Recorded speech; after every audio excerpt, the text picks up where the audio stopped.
Hello दोस्तों, good morning. कैसे हैं आप लोग? मैं अंशल ठाकुर आपको अंशल क्लासेस में स्वागत करता हूं। और हम लोग मोल कॉन्सेप्ट पढ़ रहे थे। मोल कॉन्सेप्ट पे मैंने आपको नंबर ऑफ मोल समझा दिया, फिर उसके बाद मैंने आपको मोलैरिटी समझा दिया, weight by weight percent, volume by volume percent, mole fraction, ये सारी बातें हम लोगों ने कर ली थी। इस चैप्टर में एक टॉपिक मैंने कहा था और रह जाता है, वो है नॉर्मेलिटी। बिल्कुल मोलैरिटी जैसा है, लेकिन इसमें एक अलग कॉन्सेप्ट, थोड़ा सा एक अलग कॉन्सेप्ट है। उसके बारे में हम लोग सीखते हैं कि ये नॉर्मेलिटी क्या होता है। ये मुझे जहां तक लगता है कि आपके लिए पढ़ना जरूरी है। वैसे सिलेबस के लिए आपके लिए जितना मैंने बता दिया वो परफेक्ट है, लेकिन ये कॉम्पिटिटिव पॉइंट ऑफ व्यू से आपके लिए इंपॉर्टेंट है। इसको आप लोग जरूर पढ़िए। और अगर आपने पिछली वीडियो नहीं देखी हुई है तो उन वीडियो को देख लीजिए, पूरा बेसिक कॉन्सेप्ट आपका अच्छा हो जाएगा। वैसे मैं अपने आदत के मुताबिक आपको पिछली क्लासेस का रिवीजन करा ही देता हूँ। और अगर आपको ये वीडियो अच्छा लगे तो इसे अपने दोस्तों में जरूर शेयर कीजिएगा। और कैसा लगा ये वीडियो मुझे जरूर बताइएगा। तो हम लोग स्टार्ट करते हैं इस चैप्टर को, जिस मतलब टॉपिक कह लीजिए नॉर्मेलिटी। क्या होता है नॉर्मेलिटी, इसके बारे में सबसे पहले समझेंगे कि इसके बारे में हम लोग बाद में समझेंगे कि आखिर ये नॉर्मेलिटी हम लोग क्यों निकालेंगे। ठीक है, मैं लास्ट में बताऊंगा नॉर्मेलिटी क्यों निकालते हैं। पहले समझ लेते हैं कि नॉर्मेलिटी क्या होता है। बिल्कुल आपको नेम मिलता जुलता लग रहा होगा, मोलैरिटी जैसा। मोलैरिटी और नॉर्मेलिटी दोनों बिल्कुल सेम आपको कॉन्सेप्ट पे दिखेगा। जैसा कि आपने पिछली क्लास में आपने पढ़ा कि सर मोलैरिटी के बारे में अगर मैं आपसे पूछूं कि मोलैरिटी क्या होता है, आपने कहा sir molarity number of moles per litre solution में कितना नंबर ऑफ मोल्स किसी भी सॉल्यूट का डिसॉल्व्ड है। मींस आपने एक सिंपल सा डेफिनेशन लिखा था कि sir number of moles of solute, किसी सॉल्यूट का कितना नंबर ऑफ मोल्स डिसॉल्व्ड है, किस में डिसॉल्व्ड है, डिसॉल्व्ड है 1 लीटर सॉल्यूशन में। मींस यहां जो वॉल्यूम ऑफ सॉल्यूशन लोगे वो आप लोगे लीटर में, तो फॉर्मूला बन जाएगा number of moles of solute divided by volume of solution in litre. Volume of solution in litre. यहां से हमने एक चीज और डिराइव कर लिया था कि सर मोलैरिटी अगर मैं कहूं तो number of moles of solute कैसे निकालोगे। आप कहोगे कि सर नंबर ऑफ मोल्स निकालने का तो बहुत सारा फॉर्मूला आपने बताया। नंबर ऑफ मोल्स निकालने का सर आपने सबसे पहले बताया कि सर अगर मुझे गिवन मास दिया होगा किसी भी सॉल्यूट का, अगर मुझे मास दिया हुआ है तो मैं गिवन मास अपॉन में सर उस सब्सटेंस का, अगर वो मॉलिक्यूल दिया है तो उसका मैं ग्राम मॉलिक्यूलर मास से डिवाइड कर दूंगा, या अगर वो एटम दिया है तो उसके मैं ग्राम एटॉमिक मास से डिवाइड कर दूंगा। तो सर आपने कहा कि सर मुझे इसका ग्राम मॉलिक्यूलर मास से मैं डिवाइड कर दूं तो मुझे मिल जाएगा नंबर ऑफ मोल्स। फिर आपने कहा सर नंबर ऑफ मोल्स निकालने का एक और तरीका आपने बताया, अगर मुझे पार्टिकल दिया है, गिवन पार्टिकल अपॉन में 6.022 इंटू 10⁻23। तो आपने कहा सर ऐसा कर देने से भी मुझे नंबर ऑफ मोल्स मिल जाता है। सर अगर वो सॉल्यूट का मुझे वॉल्यूम दिया हुआ है, अगर उस सॉल्यूट का मुझे वॉल्यूम दिया है तो मैं सबसे पहले उसको गिवन वॉल्यूम, जो भी वॉल्यूम दिया हुआ है ना, उसको मैं सर 22.4 से डिवाइड कर दूंगा तो मुझे मिल जाएगा उसका नंबर ऑफ मोल्स। इतना तरीके से मैं नंबर ऑफ मोल्स निकाल सकता हूं। सर एक बार मुझे नंबर ऑफ मोल्स पता चल जाए, मैं उसको वॉल्यूम ऑफ सॉल्यूशन से डिवाइड कर दूंगा, मुझे मोलैरिटी। सिंपल तो मैंने समझाया। तो एक सिंपल, अगर मैं अभी एक इस चीज को लेकर के चल रहा हूं तो मोलैरिटी को आप कहोगे कि सर नंबर ऑफ मोल्स कैसे निकालोगे, तो आप कहोगे कि सर गिवन मास, अगर मैं गिवन मास को x मान के चलूं, या अभी चलो गिवन मास ही लिख लो आप, गिवन मास अपॉन में gram molecular mass, molecular mass को मैं ऐसे लिख देता हूं ग्राम मॉलिक्यूलर मास इनटू में सर वॉल्यूम ऑफ सॉल्यूशन। ये भी हो सकता है सर वॉल्यूम, वो भी किस चीज में होना चाहिए, लीटर में। आपने इतने तरीके से आपने कहा यस सर मैं मोलैरिटी निकाल लूंगा। और आपने कहा कि सर मोलैरिटी का जो एसआई यूनिट होता है, मोलैरिटी का जो, अगर आपसे मैं पूछूं कि इसका एसआई यूनिट क्या होगा, तो आप कहोगे कि सर इसका एसआई यूनिट हो जाएगा मोल पर लीटर। तो अगर कहीं पर किसी डेटा के साथ आपको मोल पर लीटर लिखा दिखाई दिखाई दे तो आप तुरंत समझ जाओगे कि सर ये मोलैरिटी है। आपने कहा सर बिल्कुल क्लियर हो गया। नॉर्मेलिटी क्या होता है, मैंने कहा आपको नॉर्मेलिटी के लिए एक वर्ड समझना है, सेम यही सेम डेफिनेशन, लेकिन यहां पर जहां पर मैं आपको कहता हूं number of moles of solute divided by volume of solution in litre, यहां पर आपको एक चीज करना है, number of gram equivalent, number of gram equivalent. ये ग्राम इक्विवेलेंट क्या होता है इसके बारे में समझते हैं, और इसको वॉल्यूम ऑफ सॉल्यूशन से आप डिवाइड कर दोगे, वो भी किस चीज में होना चाहिए, लीटर में। नंबर ऑफ ग्राम इक्विवेलेंट किसका निकालेंगे, आप कहोगे कि सर ये सॉल्यूट का होता है, ये सॉल्यूट का मुझे चाहिए, वॉल्यूम ऑफ सॉल्यूशन लेना पड़ेगा, वो भी किस चीज में, लीटर में। आप देख रहे हो बिल्कुल सेम यहां पर फॉर्मूला मिलता जुलता है। यहां पर मुझे सिर्फ नंबर ऑफ मोल्स चाहिए, यहां आप कहोगे कि सर मुझे चाहिए नंबर ऑफ ग्राम इक्विवेलेंट। अब अगर मैं आपसे पूछूं कि नंबर ऑफ ग्राम इक्विवेलेंट कैसे निकालोगे, देखो आप नंबर ऑफ ग्राम इक्विवेलेंट निकालने के लिए, जैसे नंबर ऑफ मोल्स निकालने के लिए आप जो भी चीज दिया हुआ है, गिवन मास दिया हुआ है तो उसको ग्राम मॉलिक्यूलर मास से डिवाइड कर दो, पार्टिकल दिया है तो उसको इससे डिवाइड कर दो, वॉल्यूम दिया है तो 22.4 से डिवाइड कर दो।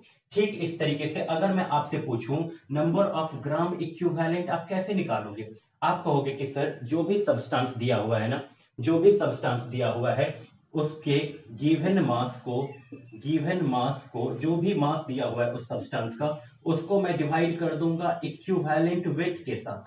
अब यहां पर फिर एक बात आ गई कि सर ये इक्विवेलेंट वेट कैसे निकालूंगा मैं, ये इक्विवेलेंट वेट कैसे निकालूंगा। देखो अगर आपको इक्विवेलेंट वेट निकालना है, देख रहे हो एक से करीब मतलब आप चेन जुड़ा हुआ है, ये निकालोगे तो ये निकल जाएगा, ये इक्विवेलेंट वेट निकालोगे तो नंबर ऑफ ग्राम इक्विवेलेंट निकल जाएगा।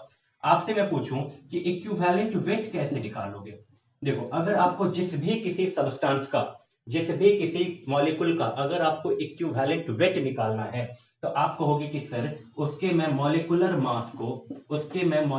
मास को डिवाइड कर दूंगा उस सब्सटेंस के या तो एसिडिटी से या बेसिसिटी से या चार्ज ऑन केटायन। आप कहोगे कि सर ये सब क्या आप बता रहे हो, कुछ समझ में नहीं आ रहा है।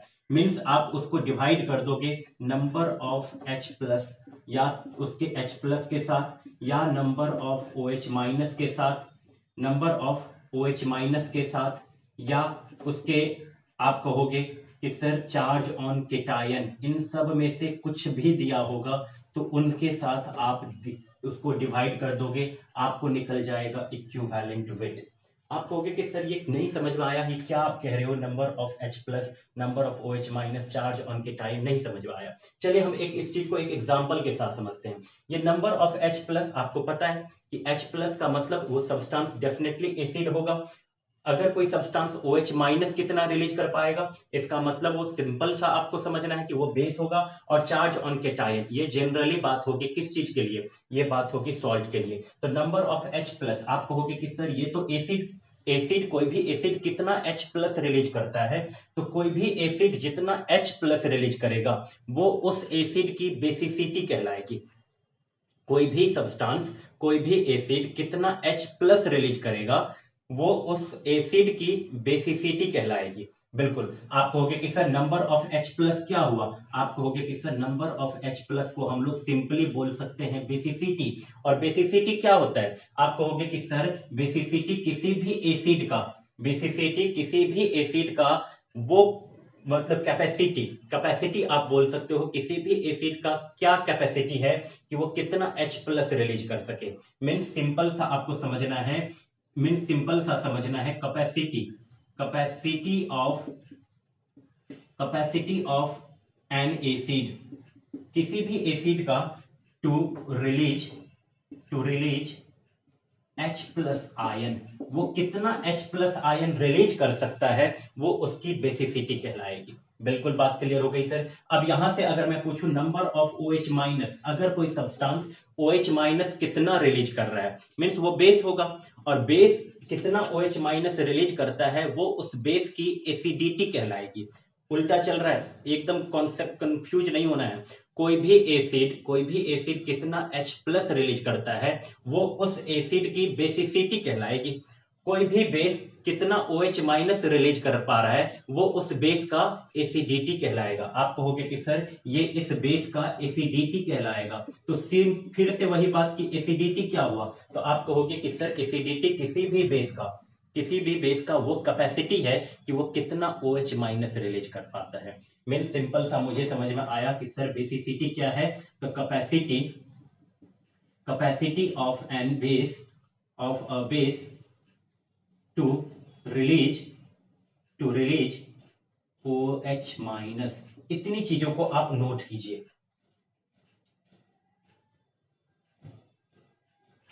हाँ तो दोस्तों, आपने ये नोट कर लिया होगा। देखिए अब सारी बातों को एक बार फिर से रिवीजन करते हैं।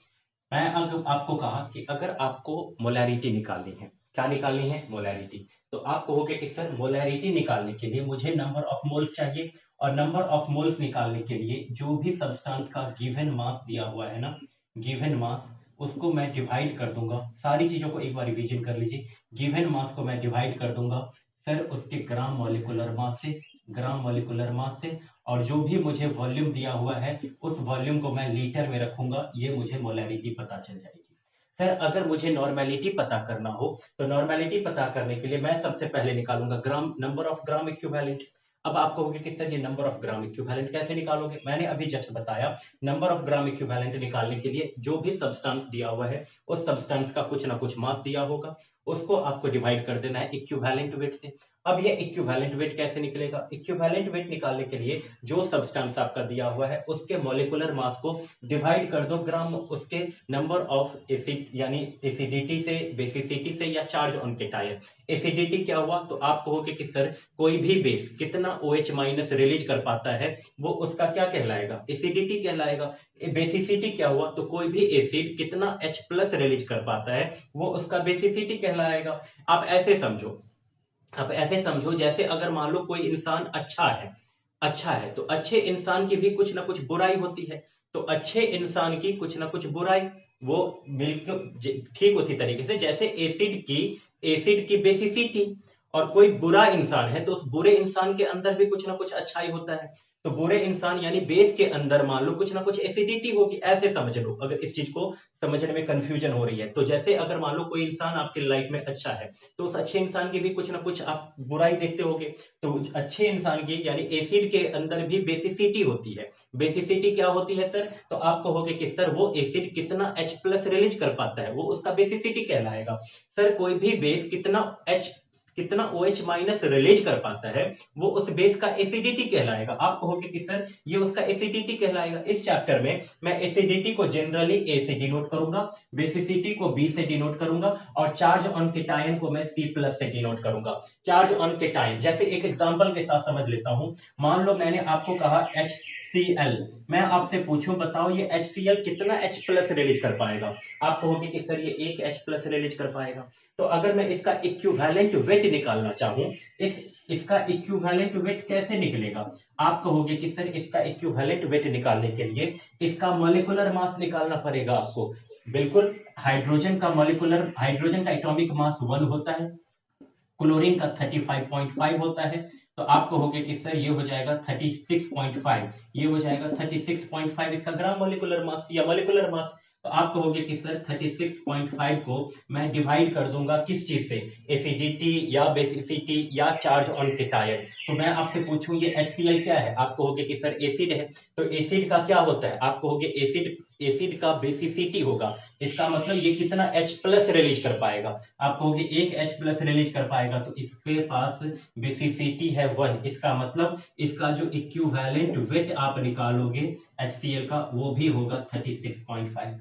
अगर मैं आपसे पूछूं H2SO4, H2SO4 का इक्विवेलेंट वेट कैसे निकालोगे आप कहोगे कि सर H2SO4 तो मेरा एसिड है और ये 2H प्लस रिलीज कर पाएगा। H2SO4 2H प्लस रिलीज कर पाएगा। तो आप कहोगे कि सर ये 2H प्लस रिलीज कर पाएगा, मतलब इसकी बेसिसिटी कितनी है? 2। इसकी बेसिसिटी कितनी है? 2। तो अगर इसका इक्विवेलेंट वेट निकालना है तो इसका आप क्या कर लो? मॉलिक्यूलर मास निकाल लो। इसका मॉलिक्यूलर मास कितना हो जाएगा? हाइड्रोजन 2 तो 2, सल्फर 32 होता है 32, सल्फर, ऑक्सीजन यहाँ पर 16, 4 ऑक्सीजन तो यहाँ पर 64।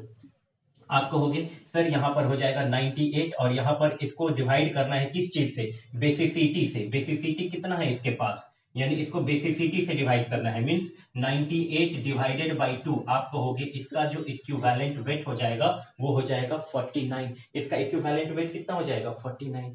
जैसे अगर मान लो मैं आपसे पूछूं HNO3, HNO3 एक एसिड है, HNO3 एक एसिड है। अगर मैं आपसे पूछूं बताओ इसका एसिडिटी कितना है, सॉरी इसका बेसिसिटी कितना है? आप कहोगे कि सर ये कितना H प्लस रिलीज कर पाएगा? आप कहोगे 1। तो एक रिलीज कर पाएगा, तो जो इसका मोलिकुलर मास होगा वही इक्विवेलेंट वेट भी होगा। जो मोलिकुलर वेट वही इक्विवेलेंट वेट। मास और वेट में यहाँ आपको कंफ्यूजन नहीं होना है। यहाँ मास और वेट ये फिजिक्स वाला नहीं है, यहाँ आप मोलिकुलर वेट भी बोल सकते हो, मोलिकुलर मास भी बोल सकते हो। आप कहोगे कि सर इसका इक्विवेलेंट वेट कह लो या मोलिकुलर वेट कह लो, दोनों हो जाएगा कितना? हाइड्रोजन का 1 होता है, नाइट्रोजन का 14 होता है, ऑक्सीजन का 16 होता है। तो ये हो जाएगा 48, ये हो जाएगा 62 और ये 63। तो आप कहोगे इसका भी इक्विवेलेंट हो जाएगा 63। अगर मैं आपसे पूछूं H3PO4, H3PO4 का आप कहोगे कि सर ये 3H+ रिलीज कर पाएगा, 3H+ रिलीज कर पाएगा, मीन्स इसकी बेसिसिटी कितनी हो जाएगी? आप कहोगे कि सर इसकी बेसिसिटी हो जाएगी 3। इसकी बेसिसिटी कितनी हो जाएगी? 3। तो आपसे आपसे मैं पूछूं इसका इक्विवेलेंट वेट कैसे निकालोगे आप? तो आप कहोगे सर इक्विवेलेंट वेट निकालने के लिए हाइड्रोजन 3 है, तो 3 हाइड्रोजन का 3 हो जाएगा, फास्फोरस का 15 हो जाएगा, ऑक्सीजन 16 होता है, 4 ऑक्सीजन का 64, ये हो जाएगा 79, 82। आप कहोगे कि सर इसको 82 से को डिवाइड कर दोगे 3 से, तो 27 पॉइंट समथिंग कुछ आएगा, 27.33 के समथिंग आ जाएगा, है ना, 27.333। तो आप कहोगे कि सर ये इसका इक्विवेलेंट वेट आ जाएगा। अगर मैं आपसे एक और चीज पूछूं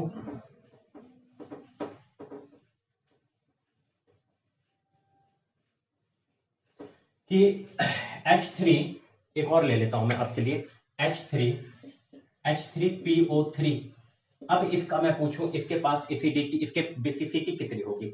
अब आप कहोगे कि सर इसके पास बेसिसिटी हो जाएगी 3, लेकिन ये इसके पास बेसिसिटी 3 नहीं होती है।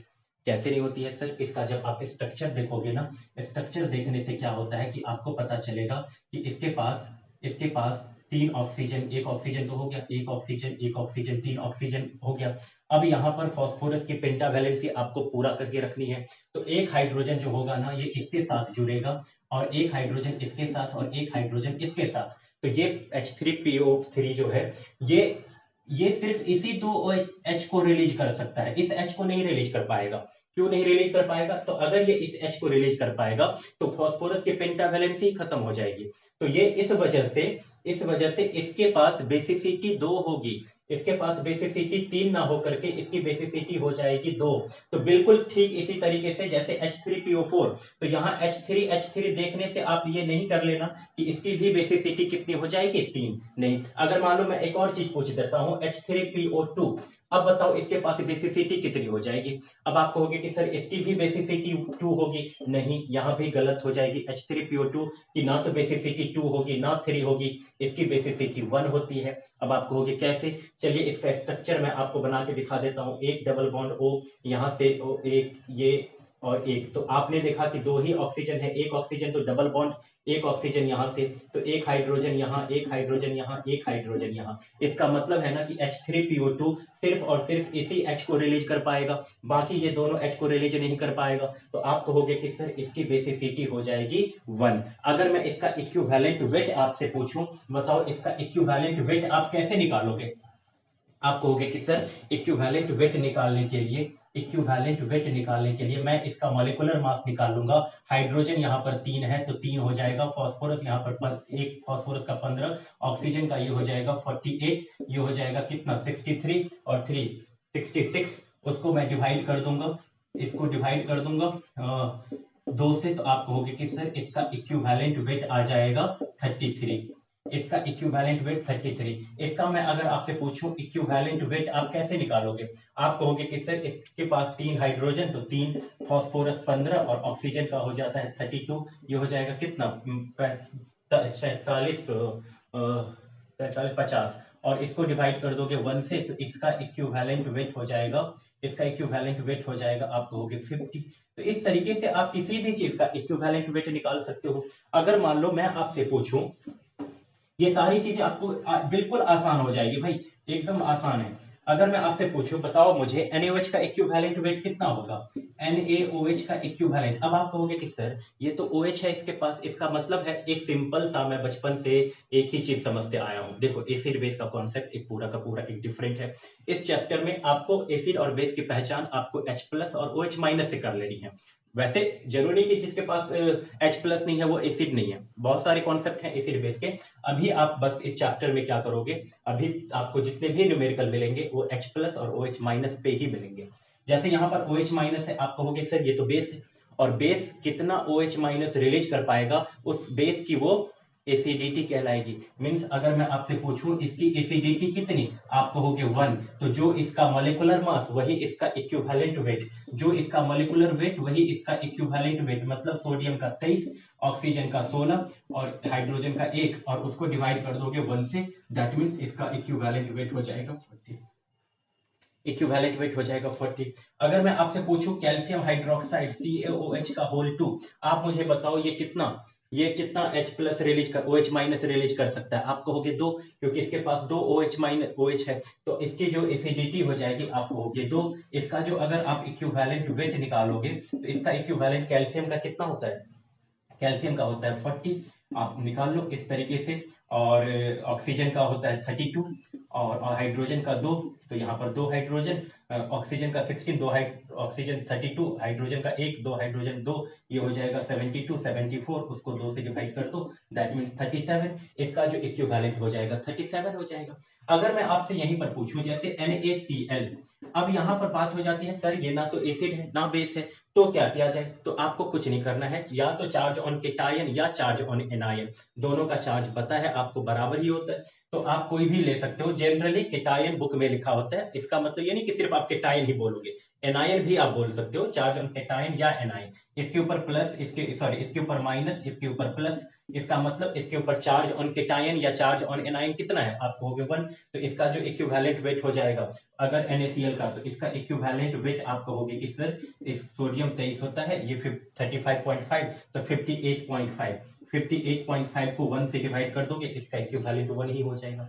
अगर मान लो मैं यहीं पर आपसे पूछता हूं Na2CO3, आप मुझे बताओ Na2CO3, आप कहोगे कि सर कार्बोनेट की तो वैलेंसी मैं बचपन से याद करते आया हूं, -2 होता है, इसका +1 होता है, तो 2 सोडियम है, 2 सोडियम के ऊपर +2, इसका मतलब चार्ज ऑन केटायन कितना, +2, या चार्ज ऑन एनायन कितना, -2, देख रहे हो दोनों तरफ सेम हो रहा है। तो आपसे मैं पूछूं इसका इक्विवेलेंट वेट कैसे निकालोगे, तो आप कहोगे कि सर सोडियम 23 होता है, 2 सोडियम मिलकर के 46, कार्बन यहाँ पर एक है तो 12, ऑक्सीजन यहाँ पर 48, तो ये हो जाएगा 48 12 60 106 हो जाएगा, और 106 को यहाँ पर किस चीज से डिवाइड कर दोगे, 2 से, तो आप कहोगे कि सर 53 हो जाएगा। इस तरीके से आप किसी भी चीज का इक्विवेलेंट वेट निकाल सकते हो। इतनी बातें आपको क्लियर हुई। हाँ तो दोस्तों, अब लगभग आपको इक्विवेलेंट वेट क्या होता है ये आपको क्लियर हो गया होगा। चलिए, तो हमने नॉर्मेलिटी में क्या पढ़ा, हमने नॉर्मेलिटी में ये पढ़ा कि सर अगर मुझे नॉर्मेलिटी निकालनी है तो सर नॉर्मेलिटी निकालने के लिए मुझे सबसे पहले नंबर ऑफ ग्राम इक्विवेलेंट निकालना होगा। नंबर ऑफ ग्राम इक्विवेलेंट किसका निकालना होगा, आप कहोगे कि सर सॉल्यूट का निकालना होगा, और सर इसको मैं डिवाइड कर दूंगा वॉल्यूम ऑफ सॉल्यूशन, इसको लीटर में लेना है, इससे मैं मुझे निकल जाएगा नॉर्मेलिटी। सर अगर नॉर्मेलिटी निकालना है तो और करना हो, नंबर ऑफ ग्राम इक्विवेलेंट कैसे निकालोगे, आप कहोगे कि सर जो भी मुझे मास दिया हुआ है ना, गिवन मास, उसको मैं डिवाइड कर दूंगा इक्विवेलेंट वेट से, इक्विवेलेंट वेट से डिवाइड कर देने से आप कहोगे कि सर मुझे नॉर्मेलिटी निकल जाएगा। फिर मैंने आपसे पूछा इक्विवेलेंट वेट कैसे निकालोगे, तो आप कहोगे कि सर गिवन मास जो भी मुझे दिया रहेगा, और इक्विवेलेंट वेट निकालने के लिए सर जो सब्सटेंस जो भी मॉलिक्यूल मुझे दिया है उस सब्सटेंस का मुझे चाहिए ग्राम मॉलिक्यूलर मास, उस सब्सटेंस का मुझे चाहिए ग्राम मॉलिक्यूलर मास, इसको मैं डिवाइड कर दूंगा या तो एसिडिटी या बेसिसिटी या चार्ज ऑन केटायन, इन सब में से कुछ भी हो सकता है, इन सब में से कुछ भी हो सकता है, और सर इसको मैं मल्टीप्लाई, यानी यहाँ मल्टीप्लाई था वॉल्यूम, तो अगले स्टेप में ये जो चार्ज ऑन केटायन ये सब जो रहेगा ये ऊपर चला जाएगा। मीन्स मुझे नॉर्मेलिटी का एक फॉर्मूला मुझे पता चल गया सर कि ये गिवन मास जो भी क्वेश्चन में दिया हुआ है, गिवन मास उसको डिवाइड कर दो ग्राम मॉलिक्यूलर मास से, ग्राम मॉलिक्यूलर मास से, और इसको डिवाइड कर दो वॉल्यूम से, और एक चीज यहाँ से यहाँ एक चीज या तो एसिडिटी या बेसिसिटी या चार्ज ऑन केटायन। आप कहोगे कि सर मैं यहाँ पर दो चीजें देख पा रहा हूँ, क्या सब चीजें आप देख पा रहे हो, सर गिवन मास अपॉन में ग्राम मॉलिक्यूलर मास, ये तो होता है सर नंबर ऑफ मोल्स, ये जो होता है नंबर ऑफ मोल्स होता है, सर मुझे एक फॉर्मूला पता चल गया कि नॉर्मेलिटी का एक फॉर्मूला एक और पता चल गया कि अगर मुझे नंबर ऑफ मोल्स पता हो, देखो गिवन मास अपॉन में ग्राम मॉलिक्यूलर मास, ये तो आप हमेशा से शुरू से पढ़ते आ रहे हो सर, ये तो नंबर ऑफ मोल्स होता है। तो सर मैं इस चीज को ये कह सकता हूँ नंबर ऑफ मोल्स अपॉन में वॉल्यूम। सर इसको मैं डिवाइड कर दूंगा, sorry, number of moles upon में वॉल्यूम को मैं डिवाइड कर दूंगा क्या चीज से, एसिडिटी या बेसिसिटी या चार्ज ऑन केटायन, कुछ भी इनमें से रहेगा ना, इन सब से मल्टीप्लाई कर दूंगा। सर यहां से मुझे एक चीज और पता चल रहा है, आपने अभी जस्ट बताया कि मोलैरिटी क्या होता है, मोलैरिटी होता है number of moles of solute upon में वॉल्यूम ऑफ सॉल्यूशन। सर यहां पर भी तो वही है, number of moles of solute upon में वॉल्यूम ऑफ सॉल्यूशन। मुझे एक बहुत ही इंपॉर्टेंट रिलेशन पता चल गया नॉर्मेलिटी एंड मोलैरिटी में, नॉर्मेलिटी इज इक्वल टू होता है मोलैरिटी इंटू कुछ भी, या तो एसिडिटी या बेसिसिटी या चार्ज ऑन केटायन। ये बहुत ही इंपॉर्टेंट आपको एक रिलेशन पता चल गया, किसी कंपाउंड में अगर उसकी मोलैरिटी दी हुई है, किसी भी क्वेश्चन में अगर मोलैरिटी दी हुई है, तो आप मोलैरिटी को उसके एसिडिटी या बेसिसिटी या चार्ज ऑन केटायन से मल्टीप्लाई कर दोगे, आपको निकल जाएगा नॉर्मेलिटी। अगर अगर मुझे नंबर ऑफ मोल्स पता है, तो नंबर ऑफ मोल्स को बस मुझे वॉल्यूम ऑफ सॉल्यूशन से डिवाइड करना पड़ेगा, और चार्ज ऑन केटायन या चार्ज ऑन एनायन से मैं मल्टीप्लाई कर दूंगा। या अगर नहीं कुछ पता चल रहा है, तो मैंने एक बेसिक फॉर्मूला आपके लिए बना दिया कि नॉर्मेलिटी जब कभी भी आपसे पूछे, तो गिवन मास अपॉन में ग्राम मॉलिक्यूलर मास इनटू में वॉल्यूम या एसिडिटी या बेसिसिटी या चार्ज ऑन केटायन, इन सब के साथ मल्टीप्लाई कर दोगे। आपका मन है इन सब के बदले कोई एक लेटर, मान लो मैं इन सब के बदले एक लेटर के ले लेता हूं, के क्या है, या एक्स, जो भी आपका मन है, मान लो ज्यादातर जगह हम लोग एक्स ले लेते हैं, कैपिटल एक्स। यहाँ पर एक्स क्या है, तो एक्स कहोगे आप एक फैक्टर है, या तो वो चार्ज ऑन केटायन या एसिडिटी या बेसिसिटी या चार्ज ऑन केटायन, इनमें से कुछ हो सकता है। तो आप कहोगे नॉर्मेलिटी जो होगा वो मोलैरिटी इंटू में एक्स। यहाँ पर अब यहाँ पर दोनों में कंफ्यूजन ना हो जाए, तो मोलैरिटी इंटू में एक्स, ये एक्स एम एक्स, ये एक्स क्या है, तो आप कहोगे कि सर ये एक्स है एसिडिटी या बेसिसिटी या चार्ज ऑन केटायन। एसिडिटी क्या हुआ, तो आप कहोगे कि सर कोई भी बेस कितना OH माइनस रिलीज कर पाएगा, वो उस बेस का एसिडिटी कहलाएगा। बेसिसिटी क्या हुआ, तो सर कोई भी एसिड कितना H प्लस रिलीज कर पाएगा, वो उस एसिड का बेसिसिटी कहलाएगा। सर चार्ज ऑन केटायन क्या हुआ, तो कोई भी सॉल्ट हो, चार्ज ऑन केटायन या चार्ज ऑन एनायन, उसके ऊपर जो चार्ज है +1 +2 +3 जो भी चार्ज है,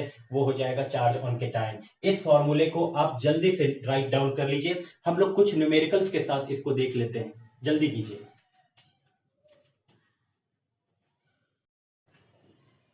हाँ तो दोस्तों आइए हम लोग कुछ न्यूमेरिकल्स के साथ इस चीज को देख लेते हैं। जैसे अगर मान लो एक क्वेश्चन है, if 53 gram Na2CO3 is dissolved in 250 millilitre of A solution, find normality and molarity. आपने अभी जस्ट पढ़ा कि सर अगर मुझे नॉर्मेलिटी निकालनी है, तो नॉर्मेलिटी निकालने के लिए एक फॉर्मूला मैंने आपको अभी जस्ट बताया कि आप कहोगे कि सर जो भी सब्सटेंस, जो भी क्वेश्चन में मुझे मास दिया हुआ है, गिवन मास, उस चीज को मैं सर डिवाइड कर दूंगा ग्राम मॉलिक्यूलर मास से, ग्राम मॉलिक्यूलर मास से। ये और सर अगर क्वेश्चन में मुझे वॉल्यूम ऑफ सॉल्यूशन दिया है, उस चीज से डिवाइड कर दूंगा, और मुझे सर इस चीज को मैं एक्स से मल्टीप्लाई कर दूंगा, एक्स। इसका मतलब इसको एक्स से मल्टीप्लाई कर देने का मतलब ये हुआ कि इसको एसिडिटी या बेसिसिटी या चार्ज ऑन केटायन, इन सब के साथ में मल्टीप्लाई कर दूंगा। एक और चीज सर आपने बताया, नॉर्मेलिटी जो होता है ना, नंबर ऑफ मोल्स अपॉन में वॉल्यूम, और इसको मैं सर एक्स से मल्टीप्लाई कर दूंगा। ये एक और चीज आपने बताया, सर अगर मुझे नॉर्मेलिटी निकालनी होगी, तो जो मैं सबसे पहले मोलैरिटी निकाल लूंगा और उसको मैं मल्टीप्लाई कर दूंगा एक्स के साथ, यही एक्स समझ लो, ये एक्स है। ये एक्स क्या हुआ, तो सर ये एक्स जो होता है, ये एक्स होता है हमारा या तो एसिडिटी या बेसिसिटी या चार्ज ऑन केटायन, इन सब में से कुछ भी हो तो मैं उससे मल्टीप्लाई कर दूंगा। इस क्वेश्चन में आप देखो, इफ 53 ग्राम Na2CO3, तो आपको सबसे पहले आइडेंटिफाई करना होगा कि ये Na2CO3 क्या है। आप कहोगे कि सर ये एक सॉल्ट है, तो जब कभी भी अगर सॉल्ट होगा, तो सॉल्ट के केस में मुझे चार्ज ऑन केटायन देखना होगा।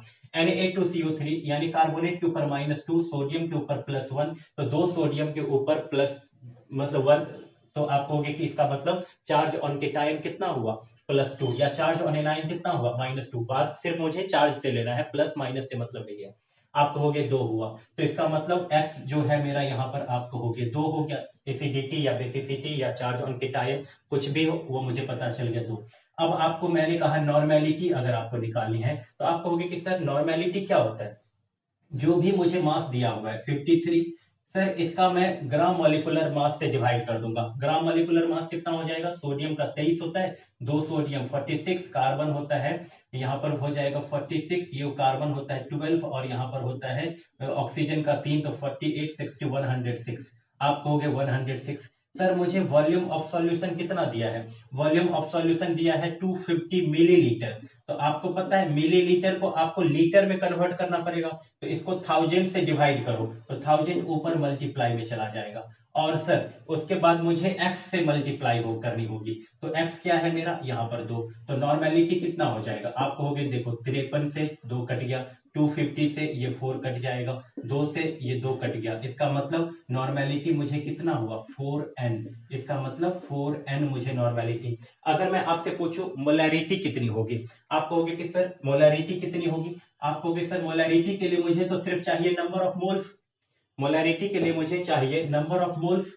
मींस आप देखो नंबर ऑफ मोल्स कैसे निकालोगे, तो नंबर ऑफ मोल्स निकालने के लिए सर आपका जो भी सब्सटेंस दिया हुआ है इसका मुझे गिवन मास यानी 53 और इसका सर मॉलिक्यूलर मास आप कहोगे कि सर 106, और सर मुझे इसको डिवाइड कर देना है यानी यहाँ पर मल्टीप्लाई करनी है किस चीज से, volume of solution. Volume of solution मेरा 250 मिलीलीटर को मैं लीटर में कन्वर्ट करूंगा तो ऊपर में 1000, ये कट जाएगा 4 जा से, ये कट जाएगा 2 से, ये 2 से देखो 2, तो मोलैरिटी कितनी आ गई 2m।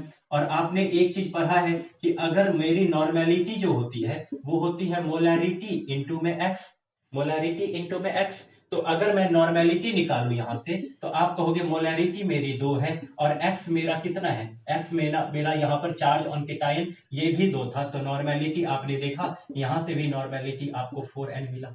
तो नॉर्मेलिटी आपको अगर निकालना है तो सबसे पहला काम करो कि आप सबसे पहले मोलैरिटी निकाल लो, उसको एसिडिटी या बेसिसिटी किसी भी चीज से मल्टीप्लाई कर दो। यहां पर एक क्वेश्चन है कि 126 ग्राम HNO3, आपने तुरंत समझ लिया कि सर HNO3 तो मेरा एसिड होता है, इसका मतलब यहाँ ये कितना बेस, ये कितना H प्लस रिलीज कर पाएगा, इसका बेसिसिटी कितना है, इसका बेसिसिटी आप कहोगे कि सर इसका बेसिसिटी तो 1 है। तो अब आपसे मैं पूछ रहा हूं कि मुझे ये बताओ नॉर्मेलिटी, आप कहोगे कि सर नॉर्मेलिटी निकालने के लिए मैं एक काम करता हूं, मुझे मोलैरिटी भी तो निकालनी है, मैं मोलैरिटी निकाल लेता हूं और मोलैरिटी को मल्टीप्लाई कर दूंगा एसिडिटी या बेसिसिटी या चार्ज ऑन केटायन से।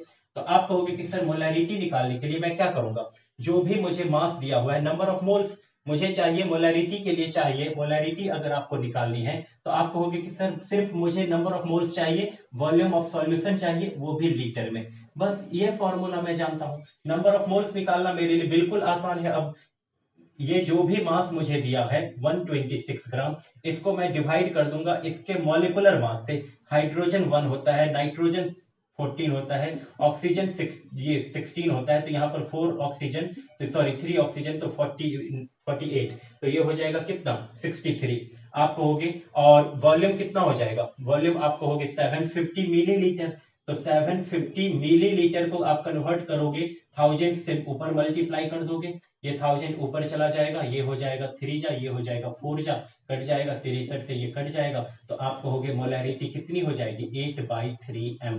मोलैरिटी अगर आपको पता चल जाती है 8/3m तो नॉर्मेलिटी कैसे निकालोगे, आप कहोगे कि सर नॉर्मेलिटी जो होती है वो तो होती है मोलैरिटी इंटू में x, जो भी मुझे पता है एसिडिटी या बेसिसिटी या चार्ज ऑन केटायन, तो यहां से नॉर्मेलिटी आप कहोगे कि सर मोलैरिटी तो मुझे 8/3 पता चल गई और x जो है मेरा यानी बेसिसिटी क्या है 1, तो इसको 1 से मल्टीप्लाई करोगे फिर भी नॉर्मेलिटी जो होगी वो 8/3n आ जाएगी। आपने कहा सर बिल्कुल क्लियर हो गया। एक और क्वेश्चन के साथ हम लोग देख लेते हैं। लास्ट क्वेश्चन में आपको कह रहा है कि सर मुझे आपको बतानी है कि सर नॉर्मेलिटी क्या होगी। अगर इफ 49 ग्राम H2SO4, आपने कहा सर ये तो H2SO4 क्या है, फिर से मुझे ये आपने कहा कि सर ये तो मुझे एसिड है, तो एसिड की मुझे बेसिसिटी पता चलती है, तो इसका बेसिसिटी कितना है, आप कहोगे कि सर इसकी बेसिसिटी हो जाएगी, ये कितना H प्लस रिलीज कर पाता है, ये 2 हाइड्रोजन को रिलीज कर पाएगा, तो इसका बेसिसिटी 2 हो जाएगा। इसका मुझे सबसे पहले नॉर्मेलिटी, N और M, N का मतलब नॉर्मेलिटी, M का मतलब मोलैरिटी, सर मैं सबसे पहले मोलैरिटी निकालूंगा। मोलैरिटी कैसे निकलता है, तो आप कहोगे नंबर ऑफ मोल्स अपॉन में वॉल्यूम से निकल जाता है। नंबर ऑफ मोल्स कैसे निकाल लोगे, आप कहोगे कि सर जो भी मुझे मास दिया हुआ है 49, और सर इसको मैं डिवाइड कर दूंगा ग्राम मॉलिक्यूलर मास से, तो ये हाइड्रोजन का होता है 1, 2 हाइड्रोजन का 2, सल्फर का 32, ऑक्सीजन का 16, 4 ऑक्सीजन 64, 98। सर वॉल्यूम कितना है 500 मिलीलीटर, तो 500 मिलीलीटर को लीटर में कन्वर्ट करोगे तो 1000 ऊपर चला जाएगा। और सर और कुछ नहीं चाहिए, आपने कहा नहीं सर ये 2 से कट गया, 49 से 2 कट गया, ये देखो ये कट गया, तो मोलैरिटी कितनी आ गई, आपने कहा सर मोलैरिटी 1m आ गई। और अगर आपको मोलैरिटी पता चल जाती है तो नॉर्मेलिटी निकालने के लिए, नॉर्मेलिटी जो होती है वो होती है मोलैरिटी इंटू में x, मोलैरिटी इंटू में x होती है, नॉर्मेलिटी कितनी हो जाएगी, आप कहोगे कि सर मोलैरिटी मुझे आई है 1 और इसके पास बेसिसिटी कितनी है, इसकी बेसिसिटी 2, तो आप कहोगे इसको 2 से मल्टीप्लाई कर दो, नॉर्मेलिटी हो जाएगी 2n। इस तरीके से आप किसी भी क्वेश्चन में मोलैरिटी नॉर्मेलिटी इजीली निकाल सकते हो, बस आपको पहचानना आ जाए ये मेरा एसिड है या मेरा बेस है, कितना H प्लस रिलीज करेगा, कितना OH माइनस रिलीज करेगा, चार्ज ऑन केटाइन क्या है, चार्ज ऑन एनायन क्या है, और सबका मॉलिक्यूलर मास निकालना आना चाहिए। तो ये सब जितने भी मैंने अभी तक प्रैक्टिस कराई है उतने तक में जो अगर आप कवर करोगे, जो इसका मास कितना होता है, इसका मास कितना होता है, एक नोट पे नोट बना लो कि इसका मास इतना होता है, आपको लगभग इससे ज्यादा आपको याद करने की जरूरत नहीं है।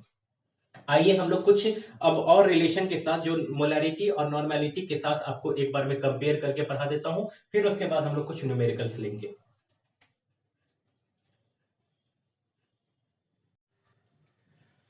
हाँ तो दोस्तों अब हम लोग एक रिलेशन दोनों के बीच में सब फिर से कंपेयर करके पढ़ लेते हैं।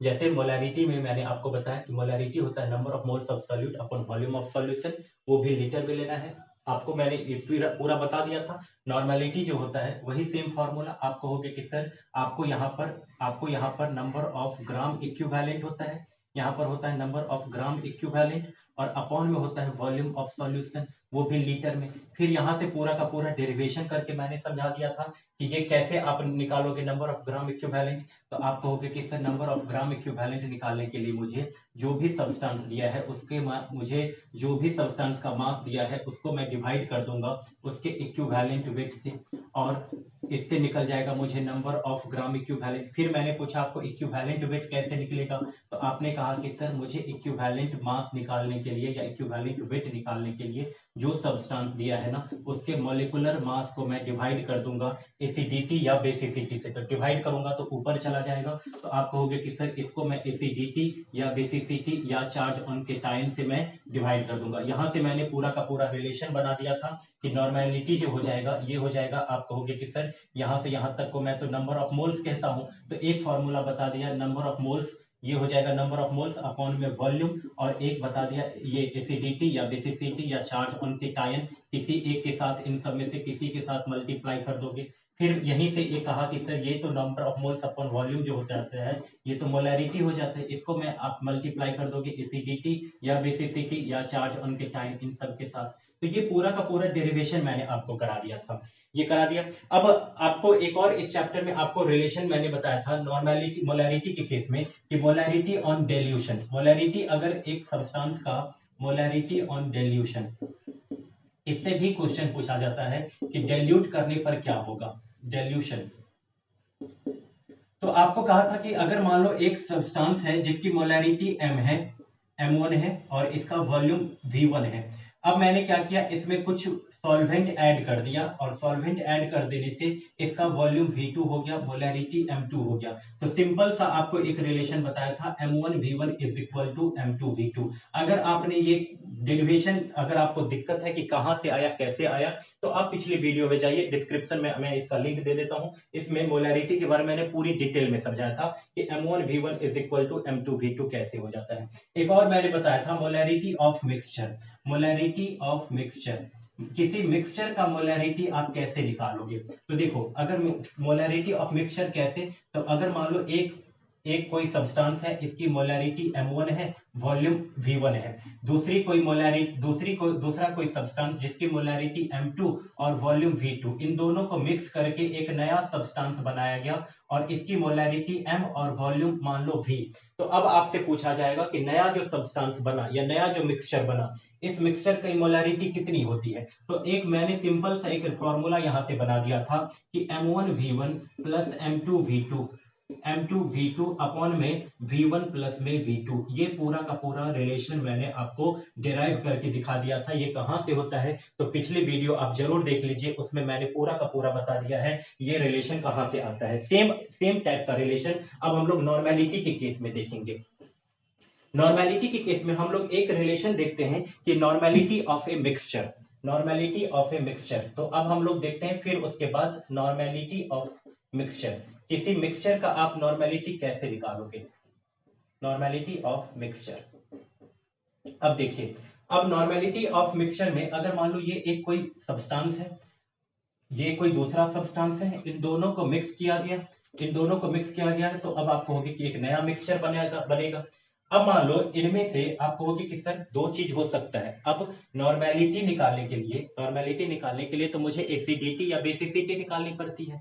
सर ऐसा हो सकता है, दो कंडीशन हो सकता है। केस फर्स्ट की अगर मेरा दोनों का दोनों सब्सटेंस एक जैसा है, मतलब केस फर्स्ट अगर बोथ आर सेम, दोनों के दोनों जो है ना वो सेम है, मींस या तो दोनों एसिड हैं या दोनों बेस हैं। मान लो ये या तो ये दोनों एसिड हैं या दोनों के दोनों ये भी एसिड, या दूसरा कंडीशन कि ये भी मेरा बेस ये भी मेरा बेस। तो आप कहोगे कि सर ऐसे कंडीशन में मुझे टेंशन लेने की जरूरत नहीं है। जो आपने कहा नॉर्मेलिटी, यहां से अगर मान लो एसिड की नॉर्मेलिटी Na है और इसका वॉल्यूम Va है, और यहाँ पर इसका इस एसिड की नॉर्मेलिटी N1 N2 कर लीजिए। चलिए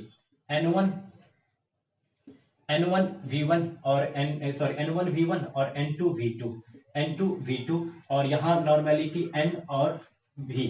तो आपने कहा कि सर N निकालना है, तो N निकालने के लिए N1V1 प्लस N2V2 अपॉन में V1 प्लस में V2। बिल्कुल ठीक यही फॉर्मूला जो आपने मोलैरिटी के केस में समझा, M1V1 plus M2V2 upon V1 plus में V2, यहां पर आप कर लोगे जो पहले सब्सटेंस की नॉर्मेलिटी और वॉल्यूम, इन दोनों का प्रोडक्ट और इन दोनों का प्रोडक्ट का सम, टोटल वॉल्यूम यानी V1 प्लस में V2। अब आप कहोगे कि सर केस टू ऐसा हो सकता है कि दोनों में से कोई एक जो हो वो मेरा डिफरेंट हो जाए, दोनों में से मेरा कोई एक जो हो वो डिफरेंट हो जाए। केस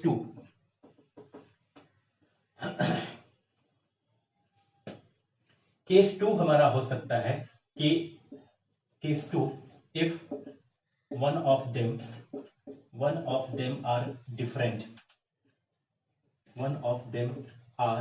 डिफरेंट, उन दोनों में से कोई एक जो है ना वो मेरा अलग है, उन दोनों में से मेरा कोई एक अलग है। जैसे अगर मान लो ये एक हमारा जो है वो एसिड है, ये मान के चलता हूं मैं ये एसिड है, और ये दूसरा जो मेरा मिक्स ये सब्सटेंस है, ये मान के चलता हूं मैं बेस है। अब एसिड की नॉर्मेलिटी को मैं Na से डिनोट कर देता हूं, इसकी वॉल्यूम को मैं Va से डिनोट कर देता हूं, और बेस की नॉर्मेलिटी को मैं Nb से डिनोट कर देता हूं, और इसकी वॉल्यूम को मैं Vb से डिनोट कर देता हूं। अब आपसे कहा जाएगा कि ये जो फाइनल जो मिक्सचर बनेगा इसकी नॉर्मेलिटी क्या होगी? तो आप कहोगे कि सर इसमें अब यहाँ पर कई सारी चीजें डिपेंड करती है। सर इसमें भी पहला केस हो सकता है, केस फर्स्ट इसका हो सकता है कि इफ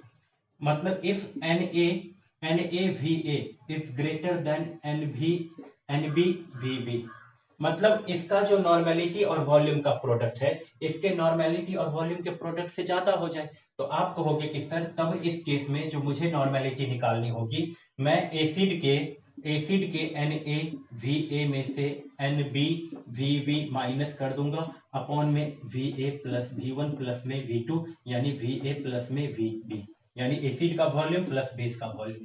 केस टू हो सकता है हमारा कि सर अगर ऐसा भी तो हो सकता है कि if n B we b is greater than हो जाए एन ए वी ए से। तो इस कंडीशन में जो आप नॉर्मेलिटी निकालोगे, आप कहोगे कि सर इस कंडीशन में एन बी वी बी में से मैं N A V A minus कर लूंगा अपॉन में वी ए प्लस में वी बी कर लूंगा। सर ऐसा तीसरा कंडीशन हो सकता है।